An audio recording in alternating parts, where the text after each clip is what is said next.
always been interested in sustainable building. My background's in biology, and I'm very concerned about what's going on in the world in general. And living off the grid myself for about the last 5 years on a small Gulf island, I really learned a lot about off-the-grid living. But my home there is a traditional wood frame building, and I started thinking about, you know, cutting energy costs in different ways rather than just being off the grid. And it was Gord who originally brought up building with cob. Our first building that we wanted to build was our workshop.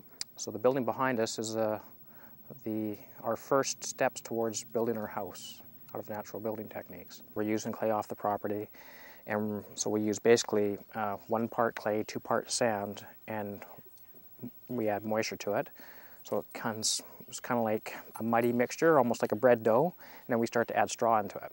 You can hear the sand, and it holds together, and you can see the straw in there. And the idea is that when you put it together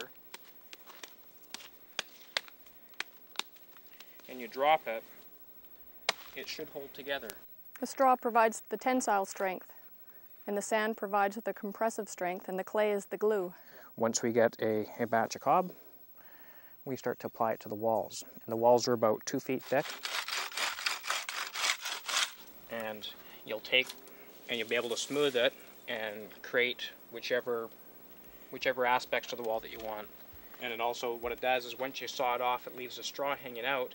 So when you go to put your plaster on, you've got something for your plaster to adhere to. It's just a wonderful method of building because you can sculpt in all kinds of little features, and you can build in a lot of your furniture. In a natural building such as cob, it breathes, so you don't have to deal with plastics, all the nasty chemicals that go with the conventional building. And when you heat the house up, ideally what you want to do with because of the thermal mass, you want to heat the structure up itself.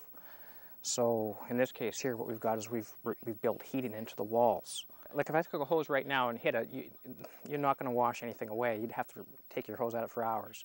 You have to have a good set of boots and a good hat.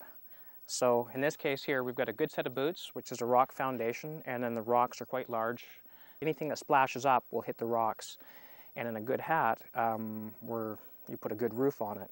In this case, we're going to be doing a living roof, and it's going to have good overhangs, about 3 to 4 foot overhangs. We really want to have a load-bearing residence in which we don't have to use the post beam structure, and that would be the first, from what we know of, the first load-bearing residence in Canada.